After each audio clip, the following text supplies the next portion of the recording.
Greetings, fellow travelers. We're here with Victoria, Constance Victoria Briggs, author of many wonderful books.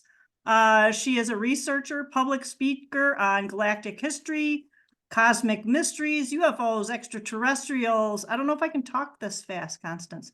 Expert on various metaphysical topics, author of Earth's number 39's galactic history and extraterrestrial connection.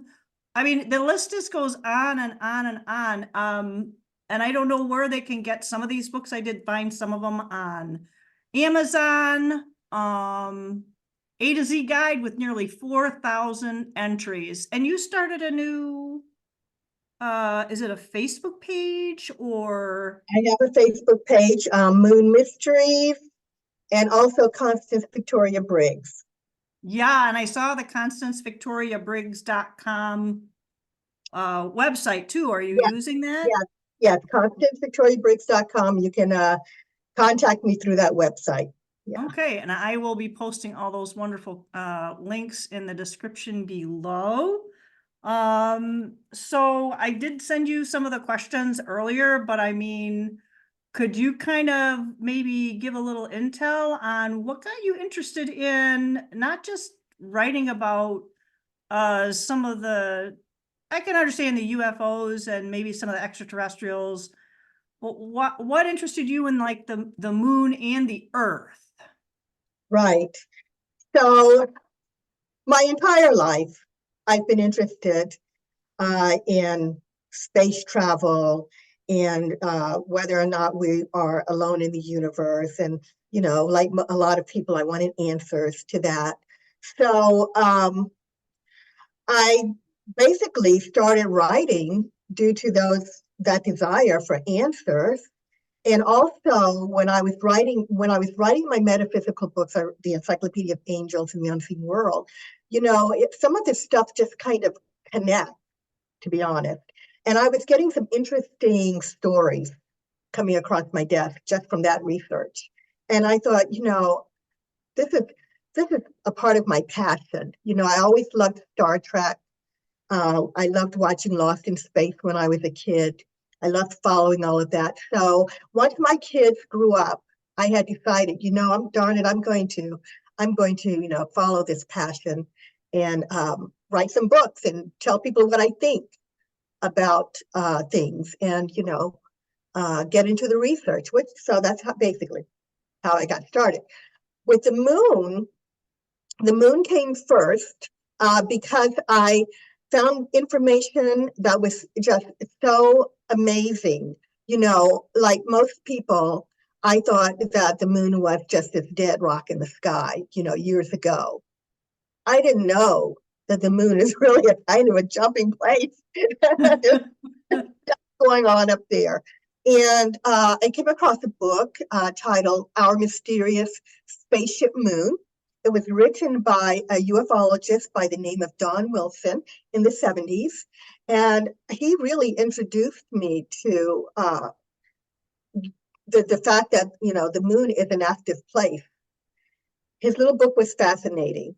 And for this topic of the moon, I kind of jumped off, used his book as a kind of a start to do more research into things. And man, what I found was just incredible. And it's been going for years since then. Yeah, there's a lot of anomalies and it's basically our nearest neighbor, if you will. Yeah. There's debate about whether it's natural, whether it's, I'm not going to say man-made, but it's not natural. And, you know, maybe there was some disclosure in some of the movies that we saw where the famous line now is, you know, that's no moon,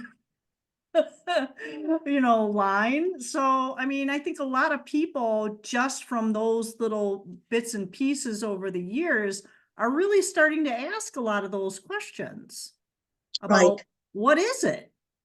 Right. What is it? Right. You know, I have to say, in the beginning of my book, you know, I incorporated Star Trek, as you know, in my writing, right? So I just have to, I have to put this out there. So the first chapter 1 is titled The Moon's Mysterious Ascension, right? And so I gave some theories as to what the moon may be and why it's there, and if there's extraterrestrials on it, what they may be using it for. But I started with the science, the scientist. Our scientists have said they basically don't know where the moon came from. I don't know if people know this or not. They don't know where the moon came from. They had their theories and they've, put them all aside and they're still working on it. So if you watch Star Trek, Data kind of reminded me of our scientists, because there was a point in Star Trek: The Next Generation where Captain Picard was looking at something, some nebula or something on the screen, and he's like, I don't know what that is. Data, what is that? And Data gave him some vague answer, and basically he didn't know. And Captain looked at him and was like, you don't know. And Data said, the beginning of wisdom is, I do not know. I do not know what that is. Our scientists do not know what that is. Yeah. Okay? They don't know where it came from. They don't know anything, with all of the time, effort, money, and men that have gone to the moon. And yes, I believe they went. They still don't know. They do not know what that thing is. It's too big.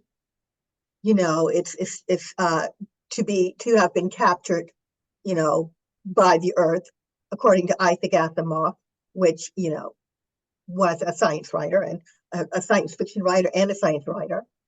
And so they're at a loss. And I know, what was the other thing too? It wasn't just about what is it, is it's when did it get here? Because aren't there ancient writings that when it arrived, or there was no mention of it? All right, yeah. So when I started writing this book, I felt like I had to tell the moon story. All right. And I know some of the people out there who follow this kind of information have heard some of it.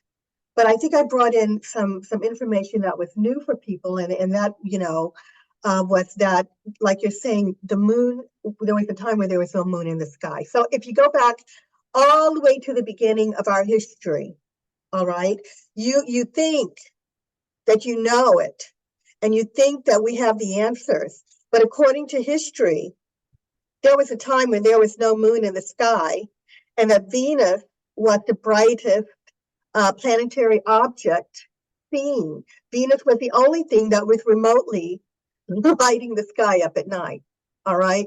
Now, this time was written about by ancient writers and ancient philosophers who, talked about it a little bit in their writings, and this include Aristotle and Ovid and others. And they basically said there was a time when there was no moon in the sky.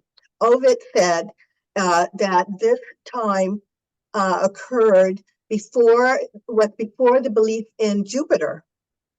All right, and that was a long time ago. And that there was a people in the earth and they named them. They were called the Akkadians out of Greece. The Akkadians.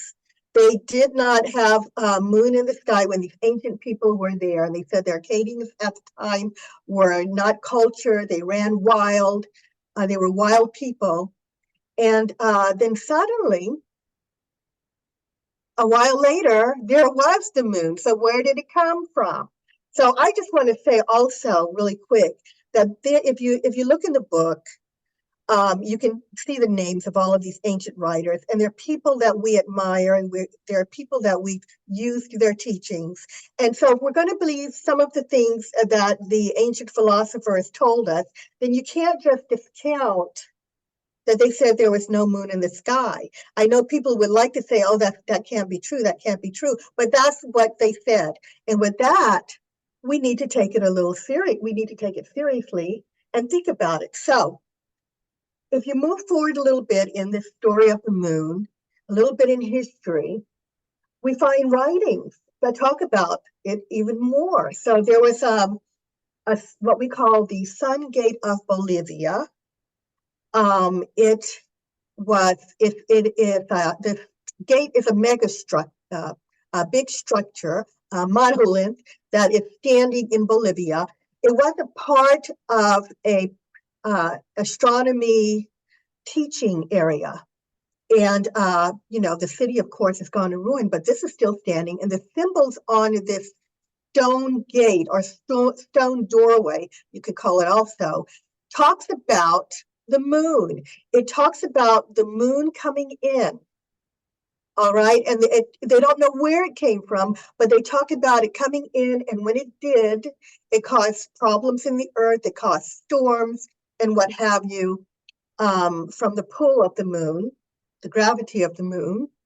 And that's true. You can go today to see those writings and those written in symbols and whatever, other alphabet or whatever they used back then. It stands today, and you can check it out. And there was someone who wrote a whole book about it and what it said. So that falls in line with the ancient Greeks and others, some were Roman, who talked about there not being a moon in the sky. What's interesting is there's a story from a tribe, an ancient tribe out of South Africa. It's believed that there were ancient people who received information from beings that came from the stars all over our planet. We have those stories. Well, these people lived in ancient Africa, ancient South Africa area, and their belief is that the moon was brought to Earth by beings, out in space somewhere, maybe beyond our galaxy. The story is that these beings took an egg, they called it an egg. It's been interpreted as a hollowed out planet, but the egg, they said, was hollowed out, and it was sent across space and was placed in Earth's vicinity. All right, so that is interesting because that was a story that was totally separate from what we're talking about, the Sun Gate, and we're talking about the Greeks. These are just another people who have this same story. They even went into detail about the what we would call extraterrestrials that would have sent this thing, and they said it was two of them. They were two brothers. But what's even more interesting is that in the 1970s, there were two Soviet scientists who looked at the information that came from the Apollo astronauts and what they brought back with them from the moon. They looked at the elements that they found on the moon, and they looked at the craters, which we'll get into, the fact that the craters weren't more than about 2.5 miles deep. And at no matter what size they were, they looked at that. Anyway, they concluded, from among other things too, that the moon was weird. They said that the hull of the moon was very hard, and it looked to be something that someone created. They thought that it was built to withstand radiation and meteor bombardment and anything that would interfere with it crossing space. They said if our scientists were to build a spaceship, they would use the elements that the moon seems to be made up of to do so. And also the astronauts are well known to have tried to drill into the moon. They couldn't do it.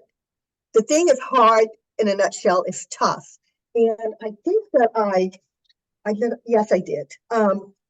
These Soviet scientists put their reputations on the line. And I don't believe that the Soviet Union was anything to play with. I don't think that they would have come forward with just some fly-by-night thing.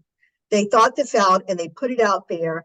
And they said, in a paper they wrote, they said, it is more likely that what we have here is a very ancient spaceship, the interior of which was filled with fuel for the engines, materials and appliances for repair work, navigation instruments, observation equipment, and all manner of machinery. In other words, everything necessary to enable this caravel of the universe to serve as a Noah's Ark of intelligence, perhaps even as a home of a whole civilization with the idea of a prolonged existence and long wanderings through space. They came to the conclusion, basically, that it was sent by someone, and quite possibly there was people inside of it, ET people inside of this thing. So there you have it. That is the story, part of the story from beginning until the 70s of the same theory in different epochs of time. Right, right. And you mentioned too that the, excuse me, the craters have a similar depth. Yes. But what I found interesting was this Neptunium. I don't know if I'm pronouncing it correct. It's the atomic 93. And actually I looked it up. Excuse me. This Neptunium 237 is a byproduct of plutonium production. Right. It's fake. Excuse me. So how does that get on the moon? Right. Exactly. Exactly. You know, I keep telling people that there are, obviously, we're not alone in the universe and there's extraterrestrials out there. And there is no reason for us to obviously think that we are the only ones out there, but not out in the universe. But not only that, that we are not the oldest.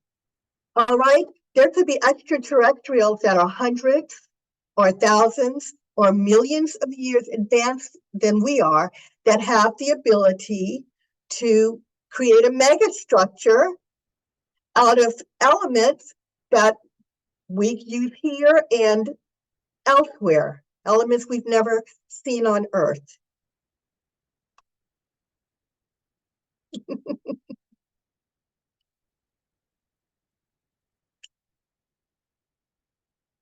Did you hear the last part? Very timely coughing fit.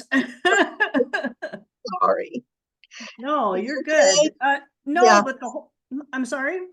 Are you okay? Yes, I'm perfectly fine, but that was a good one. Oh, you brought me to tears, Constance.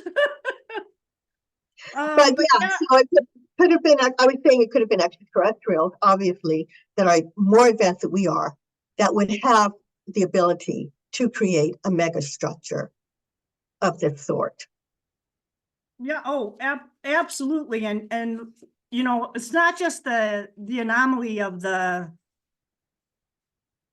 craters, but it's just all these other little things like the unusual pyramids, or even some of the images that people are picking up that looks like small cities in the craters or structures around some of the edges.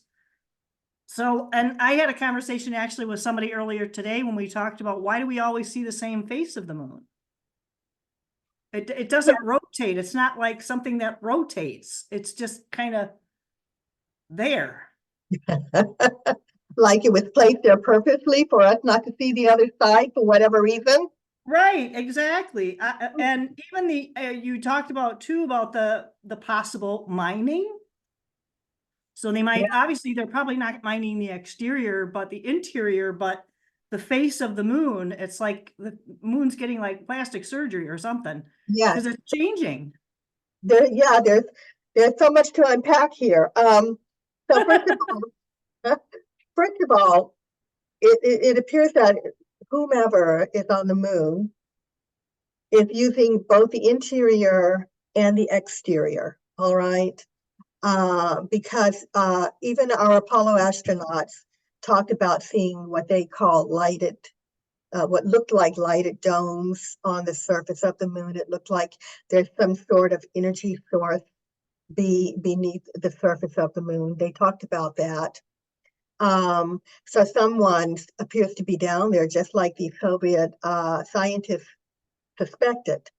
But not only that, whomever it was, if they are these same beings, they're using, you know, the outside, because we have like you said, our astronomers today are picking up what looks like cities and craters on the moon, and they have buildings intact. People have talked about seeing roads, talked about seeing tubing coming out of buildings. But not only that, our early history back in the 60s, some of the images that came back looked like some of the constructions had been blown apart. It looked like they had withstood some sort of war. So there seems to be, a couple of things going on up there. So they may be using, two the inside and the outside. And what's also interesting about this is if you look at the other planetary bodies, they're beginning to talk about how Mars's moons may be hollow. Like they're saying, the moon may be hollow, and there may be people in it. Mars's moons may be hollow. The Earth may be hollow. I mean, that's a whole other book, and I wrote that one too. But it does seem to be a thing that, extraterrestrials are living beneath. Now, when we talk about the surface, not only are they seeing cities in these, what looks like cities in the craters, they're also seeing what looks like ships sitting around the edges of the craters. The astronomers are saying, there looks like there's lights around the craters. It looks like it could be a parking lot. Very interesting stuff. And, people have a misconception about the moon. When we think of the moon, because of what we have been shown, it looks like a flat gray surface that you can walk across and take a buggy across. But it's not like that. The moon has it has valleys. It has, hills and mountains and valleys. There's a whole area up there referred to as the moon's Grand Canyon. When the Apollo astronauts were going, they had to search out places to land because it wasn't easy. All right, they were looking for safe areas. Why? It's not like what people think. It is a world on of its own up there. What else did we have to unpack? Did you mention? Well, no, we were too talking about because the not just the what it looks like on the surface and that they were there, and I don't know that this kind of, I don't know how much credibility this is, but there was some talk about the moon being cloaked. And when you have surface pictures showing that the moon is quite bland looking, and that some of the other things that are coming up, everything looks quite bland. But there were claims that there were colors, vegetation, there were water. I'm wondering if these were specific areas of possible settlement rather than what we would generally see. I mean, this is a big structure in the sky. You're not going to necessarily see something unless you get pretty dang skippy close. Right. We have only examined less than 1% of the lunar surface. All right. Less than 1% has man covered, being on the surface. And as far as being cloaked, I don't know if it's cloaked or not. It seems like it as it could be, because again, we are talking about higher technology, and we don't know what extraterrestrials have going on out there or what they're doing. I have a theory, and I wrote about this one in my Earth's galactic history. It's that, maybe we are not ready for the full truth, and that the extraterrestrials may be keeping us in the dark for a while until humans mature. Maybe they could be hiding some things and cloaking it for that reason. Or We might be waiting for a really long time. Well, that's a whole other thing. I mean, I'll just throw this in there. The Andromedans have said that if we don't grow up, there could be consequences for us, and they may have to reveal themselves sooner than is scheduled. So yeah, the time that we have to wait may be shorter if we don't grow up, because they said they're not going to allow us to kill, all life on Earth, and that our behavior with the atomic weapons affects the rest of the galaxy. So it may be sooner than later. But anyway, Anyway, the vegetation that you're talking about. So what's interesting it too is we're talking about it being cloaked from maybe humans here, but what maybe, and I'm guessing, I'm speculating. Once you reach a certain point, you actually get there, you can see, other things. So basically, we have had experiencers who talked about going to the moon.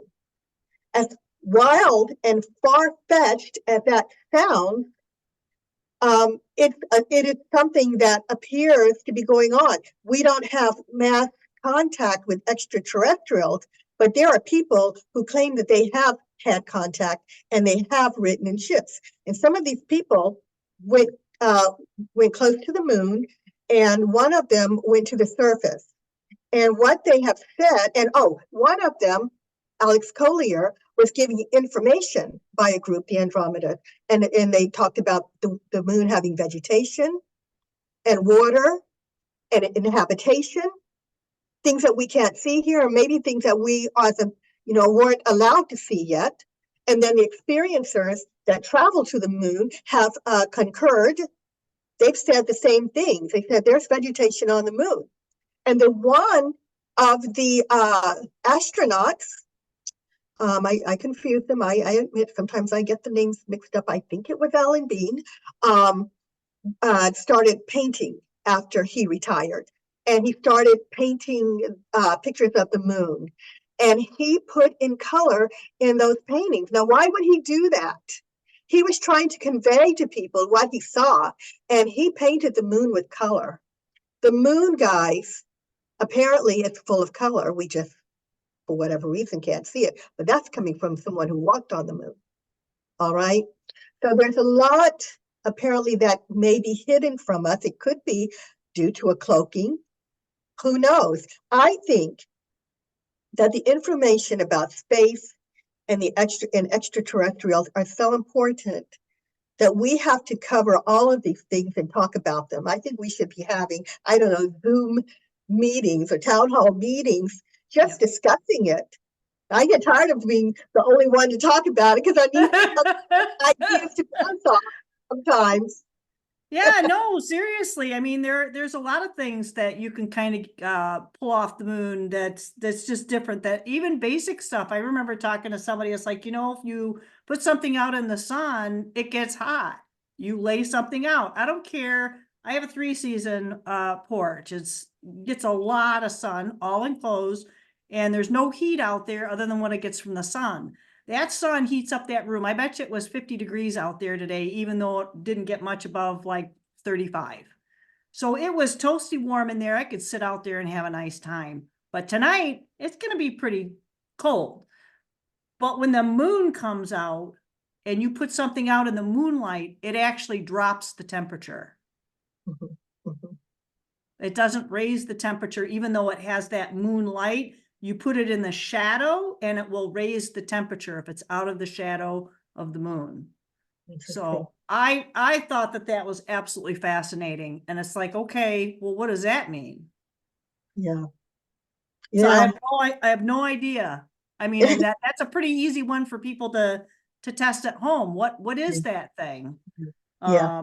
And maybe maybe you mentioned that it was a holograph. It would look at how advanced we are in just the movie industry about with holograms and whatnot. Well, yeah, you never know. I mean, we are um, slowly being educated, probably by extraterrestrials in our media, in our science fiction even. I mean, how much science fiction have we seen that actually came true? We would see these futuristic movies, and then eventually, it happened. So, they could just be covering things up, and it's all speculation again. Maybe not, but until we are well ready. Boy, there was something I Well, wanted to. is it really? You really think it is the ETs or other beings that are trying to do a softer way of disclosing of technology and being more accepting of other beings out, humanoid, for lack of a better way of putting it. but it also a lot of benevolence there, but you also have this big fear factor when I mentioned something earlier today that, well, we don't know who's on the moon or if there are other beings there, and they say, oh, well, they can just keep that. So that, I think a lot of the movies also create that fear factor and a fear of disclosure. It's like, well, I don't want to know. It's like, well, why don't you want to know? Do you think if they couldn't do something to you that they wouldn't have done it already if they, come on, Okay. So as far as the technology or giving us a soft education, I'm not sure what you said exactly, but I think that could be a thing, yes. So basically, there's two things. There is a story about the extraterrestrials visiting Eisenhower and trying to broker a deal for us to put down the atomic weapons. And one thing that I've heard recently was that they talked about educating humanity to the idea, that we're not alone in the universe and we should figure out a way to do it. And one of the ways that was spoken about was through science fiction. So that may be a thing, science fiction, and then now with the internet, more of our social media. I mean, extraterrestrials are everywhere. We are seeing things, and there's more and more things in the sky today. And because of all the cameras on the phone, I'm seeing things come by my desk all the time. It's not Yep. just, the government talking about it. People are putting things up all the time that they're seeing. Everybody's not using CGI. Everybody's not lying. Everybody's not making things up. And I tell you, I think that the fact that we're seeing more in the skies today is one of the ET's way of letting us know. Now, have we had first contact? People have been talking about contact for years. We just haven't had mass contact. So yes, I think that they are working towards disclosure and trying to let us know. Another thing, and I say this just about on every show, I thought it was fascinating that Mr. I'm not sure how to say the name. I think it's Chaim Eshed, Eshed. He was a Israeli general, and I'm sorry if I just ruined his name, but he was a Israeli general that wrote a book a couple of years ago, and he said, he could come out and talk about this stuff because he was a decorated officer. He had money. He was old, and basically he said that in his book, he said we have people on Mars working with extraterrestrials, and that the extraterrestrials have said not to say it, even though he was saying it, because humanity's not ready. So that's why I think, there are statements like this that make me think that we are slowly being prepared, because, we're still a race that are warring. We're still rather humanity is kind of primitive in a lot of areas. So yeah, they're trying to prepare us, and maybe rather quickly, because I do believe they may be worried about an atomic war taking out everything, and they have said in some channelings that they're not going to let that happen. So now with the moon, one of the theories that, what it is or who could be there are beings, yes, that could have maybe been trying to escape and, came across the universe and came here because maybe Earth was the closest to their original planet. And the question is, did they come off the moon and some of them come here? Another theory is that the moon is being used to watch humanity and to watch our progress, because I tell you, with the Apollo missions, it seemed that they knew we were coming. Every Apollo mission was followed by strange lights or UFOs, just write out UFOs that they could see, or some weird lights. They were followed. They encountered them on the way. And even before Apollo 11 went up, all right, we had to, first begin somewhere, and that was with Apollo 8 and Apollo 9, Apollo 10. well, it was Apollo 8 or 9, I believe, that when they first went out there, just to orbit the Earth, they encountered a huge UFO, and they tried to cover it up. I call it tape gate, because they didn't have the technology to hide things the way we do now, and so it and there's pictures on the internet of this because they slipped through. They took duct tape and tried to X out this UFO in the picture, and the thing is, one of those pictures, I think someone just slipped that thing through. They didn't cover the UFO. And you can see it was big, and it wasn't a disc shape. It was a kind of shaped like a butterfly or something, really odd looking. But they seemed to know that the astronauts were going to be up there, and they seemed to know that they were on the way to the moon, and they seemed to know also that they were about to land. And in fact, Apollo 10 and Apollo 13 had some incidences where Apollo 10 got stuck in space. I don't know if you know that or not, but they got stuck in space. So it was the dress rehearsal for Apollo 11, which would have been which is the first mission to land men on the moon. So Apollo 10 had to get them as close to the moon as they could, the surface, without landing, and they got stuck. And as there was chaos in the lunar module, and the command module, the piece of the ship that stayed in space, the command module astronaut was trying to do something, the mission control was trying to do something, and they would have just been out there, but they saw a UFO pass by the little porthole window, or whatever it's called, little window on and when it did, the equipment started working again. All right, so the movie's not the real deal then, huh? They didn't figure secret. That's not a secret. That's something that if out there, if in the documentation. All right, it's not, but they didn't put that in. But also, maybe they didn't know. Maybe the makers of the people of the movie were either told not to, or they didn't know. I'm finding a lot in this research that the left hand doesn't know what the right hand is doing, to be honest. And when I tell that story, people are like, "What? Go look it up."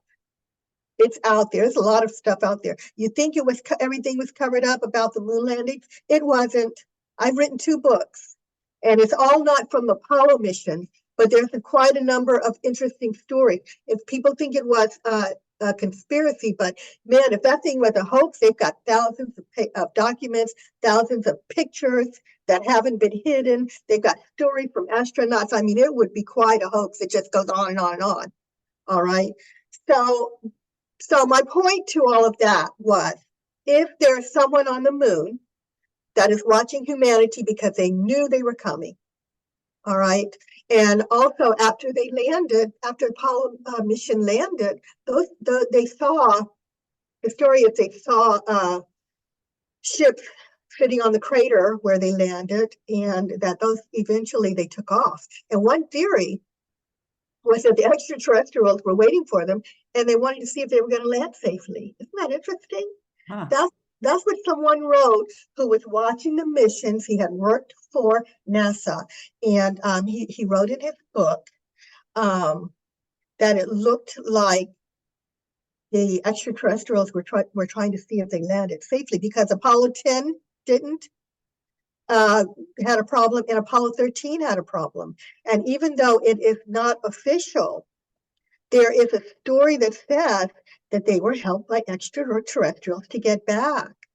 So anyway, those are, Apollo 10 and Apollo 13, but the other ones encountered lights and things. So somebody knew we were coming there. Whoever is up there, knows about us. Now, are they using the moon, because they think we think it's the moon, and they're trying to camouflage it, so that excuse me, so that we don't know what it is, or by this time they may even understand that there are people talking about it, which I don't know if they approve of that or not. Yeah. Well, I don't know. It just seems like that there could be a lot going on if you kind of let your mind go with it. Especially, if you look at humanity, when you say humanity, not all humanity is benevolent and wants to do, good or wants to be helpful to each other. So I would imagine the same is true to any other, I don't like using the word race, but any other group of beings that exists. I mean, there's the good, the bad, and the ugly. So somehow that's got to come into play with what's all going on as well. Because it seems like what's going on here for the disclosure is also, you have this huge, I mean, let's face it, there are millions upon millions upon millions of people that are warming up to the idea of we really aren't alone, and it is really kind of a, what else have I held on to truth all my life that is not accurate? right? What else? What else? What other rug are you going to pull out from under me and it plays into religion, it plays into all of those stories and each one of those. And that's very shaking, even outside of worrying about something that's non-benevolent or something that's, you don't know, even if they are benevolent, they could still hurt you. How many people have stepped on an ant? I mean, really. So, I mean, there's like a huge amount of uh, different facets to all of this with this thing that we like to call, disclosure and a mass acceptance. So that's the hard part. There is a mass. We're just all kind of spread out right now. Yeah, and excuse me, I think we're going through what I call growing pains. All right. You and I both like Star Trek, and there have been some episodes where they showed civilizations that were just learning that they weren't alone in the universe. And some were accepting of it, and some were really against it. Um, and so I think we're going through the growing pains of that, some being against it, and some, not wanting to look at it, not wanting to maybe have to compare what they learn in religion to what they're learning about beings from outer space and all of this stuff. Yeah, I think these are growing pains, and I think that every uh, galactic civilization that came into knowing that they weren't alone have probably gone through this, unless they were taught, from childhood, from infancy, that they weren't alone. I think, there may have been many galactic civilizations going through this. I think that the galaxy is full of life. And I think that we've seen that here on Earth. Now, there are people, and people don't understand this, and they laugh it all off until something happens to them, or they experience something. There are people who have had experiences with extraterrestrials.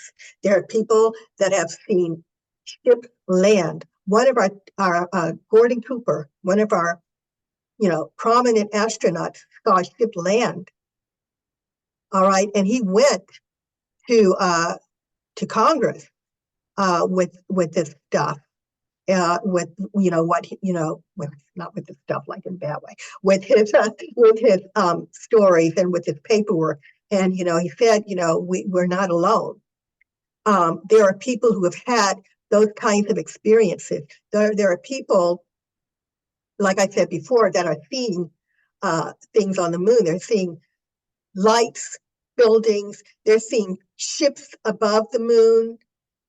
Years ago, I should have said this too. Many years ago, when the telescope was first created, people started studying the moon.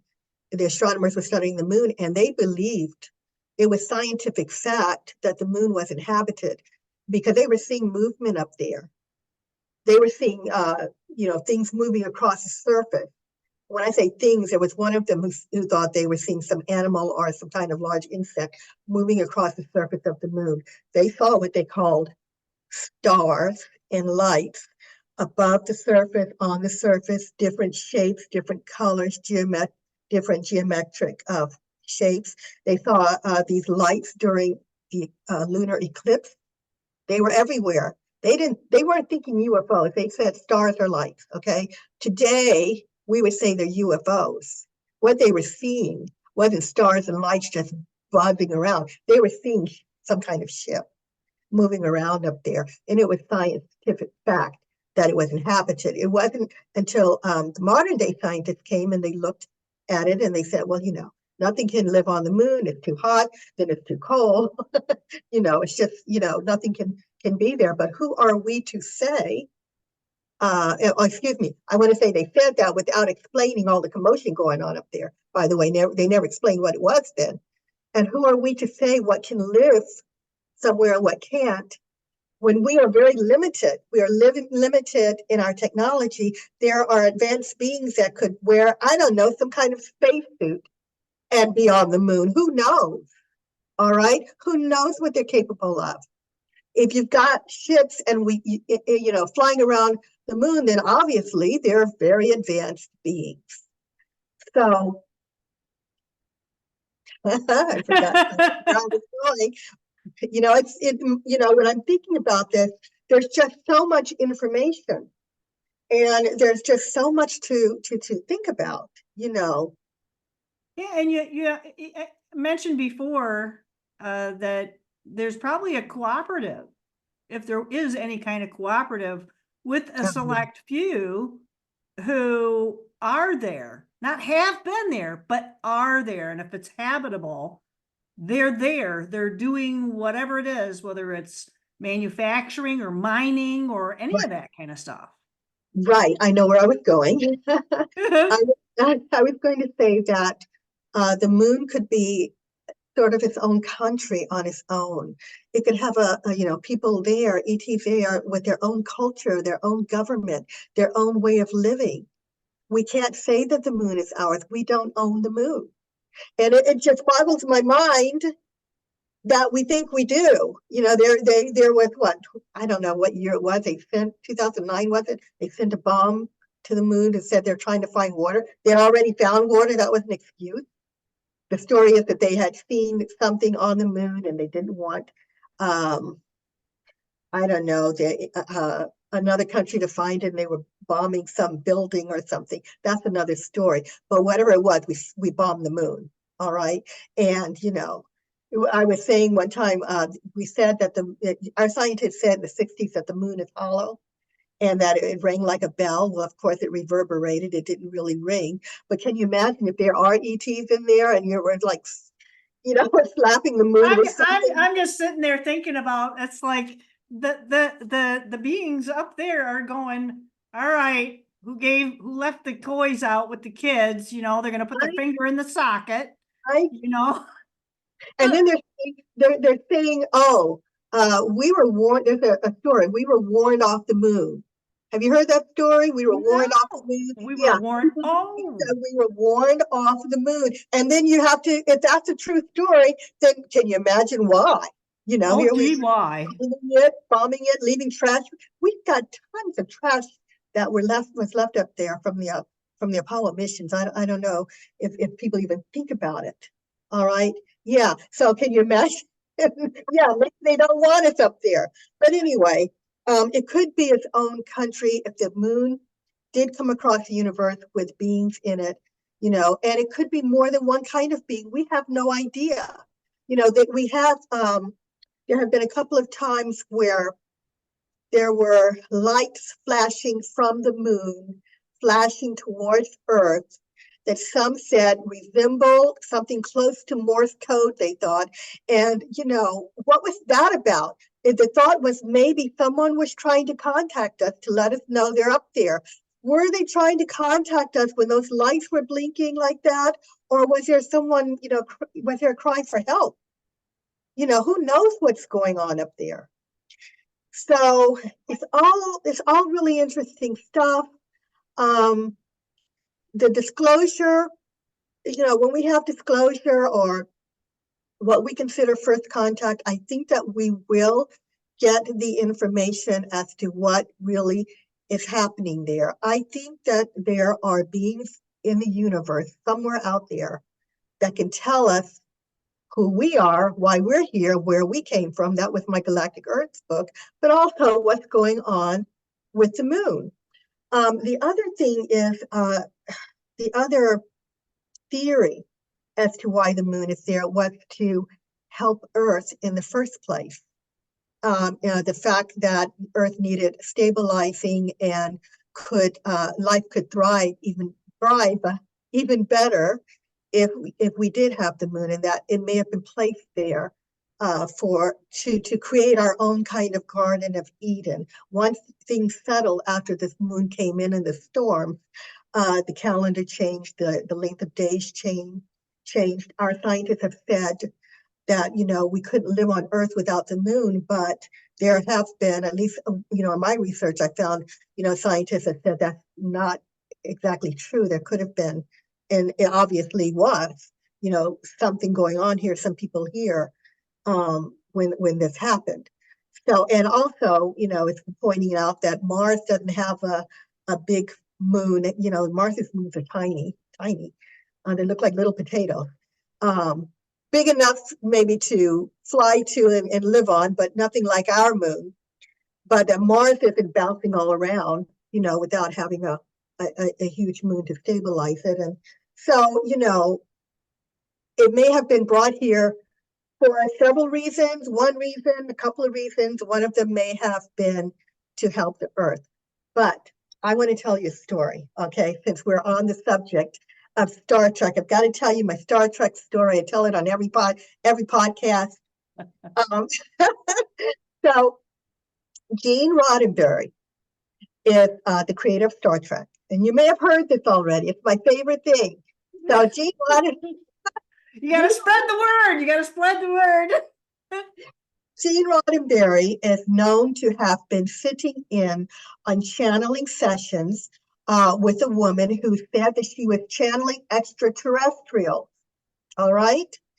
And so he was visiting in these meetings, and the beings said that they were on a mission of peace. They were on a large ship in Earth's vicinity at the time, and they were on a mission of peace in the galaxy, and that the crew consisted of people from different areas of the galaxy. So it was a mixed crew of extraterrestrials. And some it thought that Gene Roddenberry got the idea for Star Trek from sitting in on these sessions. And not only did he get the idea, but that some of the scripts may have been from him sitting in on some of these sessions. I am losing my voice. Excuse me. You were smart enough to have water next to you. I didn't. I was in a rush. But oh yeah, you've got some great pictures in your book too. You have a photo of the Star Trek creator Gene Roddenberry and the original cast. Everybody went to NASA. He was a very tall guy. Yeah, but I didn't finish my story here. You're going to want to hear the story, all right? So the idea that the moon is hollow, all right? That, like I said, it was discovered, the astronauts crashed the ascent stage of the lunar module into it, and it reverberated. So Gene Roddenberry, before we went to the moon, all right, had a script, and he made this show, his 1960s show. The show titled it was a Star Trek series, but this episode titled "The World is Hollow," and I have touched the sky. The world is hollow, and I have touched the sky. Yep. Now, what was that about? So basically, Captain Kirk and his crew had to intercept an asteroid that was heading toward a Federation planet. All right.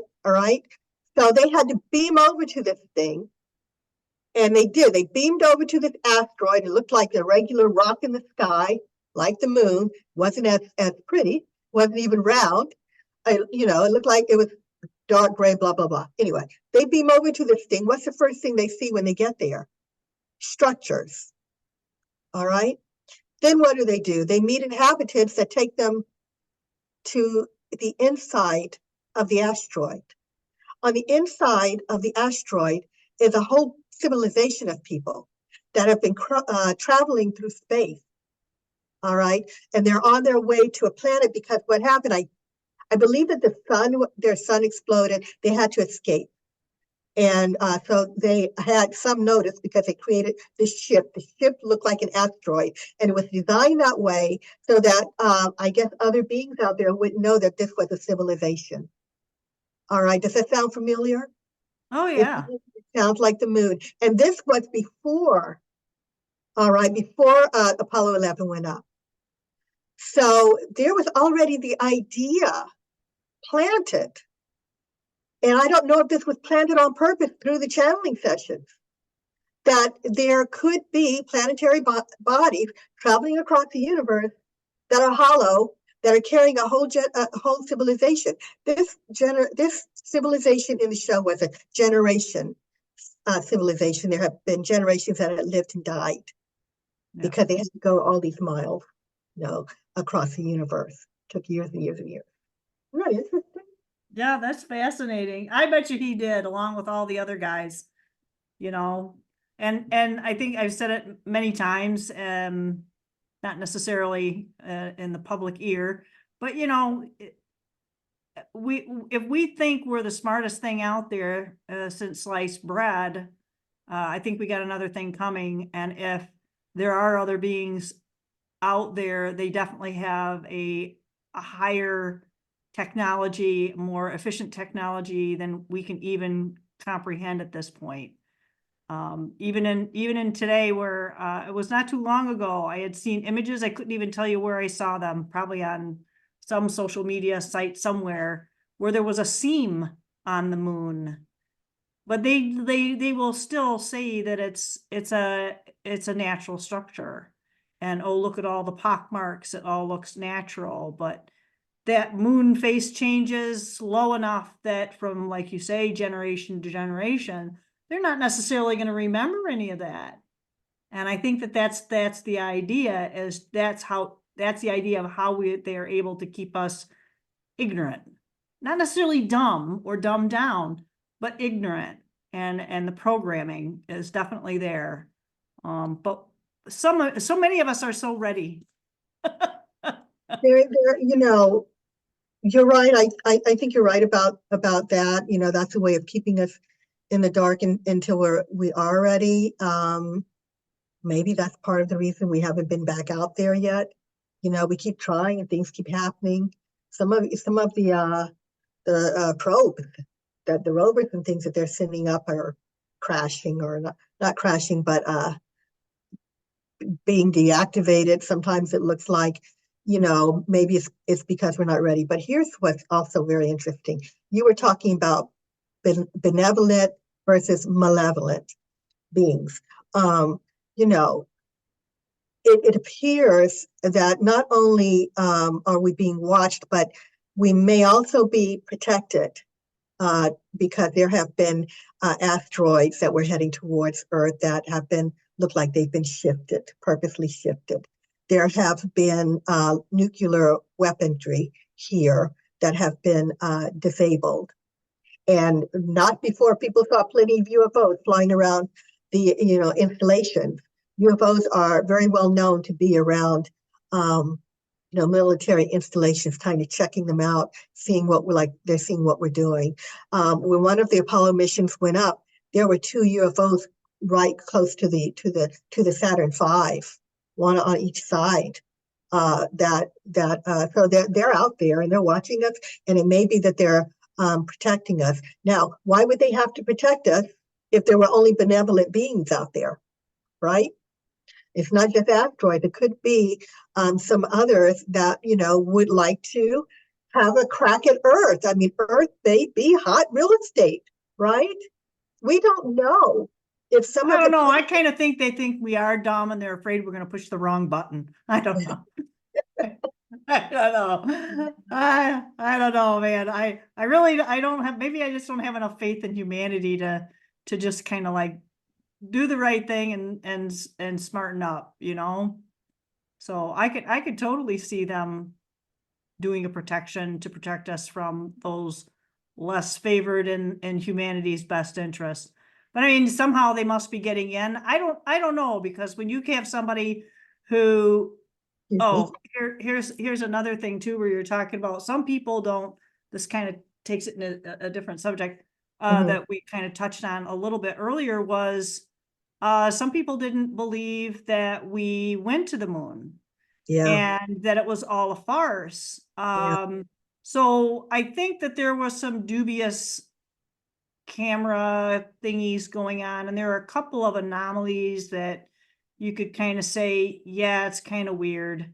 But I think too that it's possible that maybe they didn't go to the moon the way we think they got there. Maybe they got there a different way.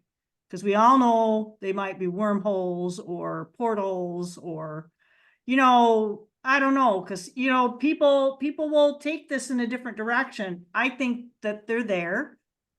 There's a mhm, purpose to it, multitude of purposes, just like your book is really good at giving so many different angles and perspectives on each one of these aspects, and so much more that we talked about, that you can't you can't totally swallow all of this one, and you can't totally swallow that one or that one. But when you pull together a lot of the elements that each one of these ideas and theories have, it really starts to make a lot of sense. So it's like connecting the dots, maybe. So I don't know about this whole, how they got there. I don't know if that's necessarily even relevant. I think there's compelling evidence that whether we're there, doesn't matter. Somebody's there. And I yeah. would imagine it has to Somebody's be there. this. Yep, Yeah. yep. Um, uh, what they're doing there is still open for debate, but we talked about it. Also, you kept mentioning mining. It does look like someone may be mining the moon, by the way. Now maybe the people who live there, or maybe there are ETs coming in to mine the moon. I've heard there's also some maybe some bartering system going on. One of the experiencers said that he saw bartering going on, that ships were coming and going, and they were yeah, that was interesting, I thought. Now, can some people are going to believe that people actually went in a ship and saw the moon and witnessed those things, but that was a thing, and it kind of works. The astronauts said they saw areas where there was mining going on. Could be someone up there using that material for something. Yeah, I mean, they have to have some, even if you look at the Star Wars and a lot of the other ones, I mean, what is the one that, Guardians of the Galaxy? I mean, he had a price on his head. Or they have, all have their money system, some way of, not even necessarily bartering or trading one good for another. They had something of value, a money, something that was coined or processed that was of value that they had universally to trade with, that wasn't quite as bulky as maybe as like a product. Mhm. But it makes sense. It makes sense that there would be something like that as Yeah, part of it. It's not only thing going on up there. There's all right. kinds of stuff. All Yeah, kinds of so stuff. interesting. So interesting. And I do believe that we should be talking about it. And I think that for people out there, with their shows and writing books and having their, talks and all of this stuff, I think that people are looking forward to those kinds of things. They're looking forward to getting more information. Some people, a lot Yeah. of people. So I And think we ought connecting locally, I know you're in Southern California and to. I'm in mid-Michigan. So I mean, this is one way to connect. But I would encourage everybody to just reach out to local area things that go on. I mean, I got one that has been going on for years and years. That's only an hour from me, and it happens once a year. And it's like, well, cool. Now I know what I'm going to do in the fall. And there's another one in May that's not very far away. So I might try and hook up with something like that. So everybody should just it's important that this is important for the big picture, but to connect with your community, which I think is critical right now, is going out there and connecting with your local communities to see so maybe they won't think you have 9 heads. Maybe you got 7, you know. Yeah, yeah. So one organization is MUFON. They have, in just about every state, they have meetings. I know that the one in California, Southern California, have some very interesting people on and very interesting talks, and they've been doing it on Zoom. Like they do it once a month on a Sunday, and people just, log in and, look into that because you might be, missing some interesting information. Also, I'm trying to get my Instagram going well and TikTok, but I know my young people think that Facebook is like, ancient, but it has an enormous community on there that are talking about these things. I'm just amazed at how much information is on there. And because what happens is, you can write, you can, put papers on there and all kinds of text. And so it's still up and active as old fashioned as it is for, kids. But I mean, you can go on there and become a part of that.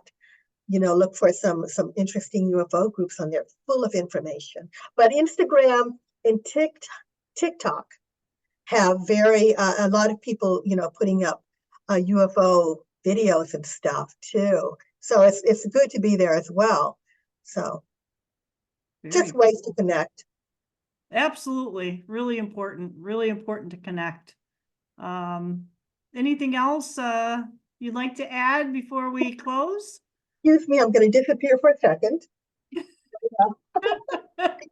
Hey, brother, stuck inside. Okay, so I wanted to share with your audience a quote from astronaut Edgar Mitchell, who was commenting on basically, the belief in UFOs and extraterrestrials. He advocated on this subject, that we're not alone in the universe. But anyway, he said, read the books, read the lore, start to understand what has really been going on, because there is no doubt that we are being visited. The universe that we live in is much more wondrous, exciting, complex, and far-reaching than we were ever able to know up to this point in time. Mankind has long wondered if we're alone in the universe, but only in our period do we really have evidence.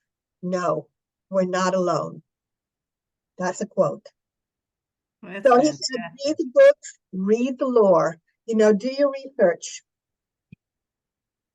Absolutely. And reach out and touch someone, right? I've got to be a little silly here. Yes, reach out and touch someone. Look at this. Can the audience see this silly little thing? Okay, there it is. How well can you see that? This is a moon city. That's cool. I mean, oh my gosh, that's great. Moon city inside. Yeah, I just love that. It's sitting on my desk. I thought I'd share it. That's very cool. That's very cool. But thank you so much. I so appreciate you for coming on and sharing your wisdom. And I would love to hopefully have more chats and connections and all kinds of stuff. We'll just see what happens, what the future holds. Definitely check out Constance's website, her Facebook page. You can check out her books on Amazon. I'll put all of those connections in the description below. And we can also go ahead and if you don't like YouTube, you can check it out on Rumble and Odyssey as well. Thank you again so much, Constance. And look for me on Instagram under Galactic Mysteries. I just got that up. I'm going to be posting there. Galactic Mysteries, and you said that's on TikTok? No, Instagram. Instagram. Okay. Will do. Instagram. All right, perfect. Thank you so much. And we'll see y'all later. Thank you for stopping by.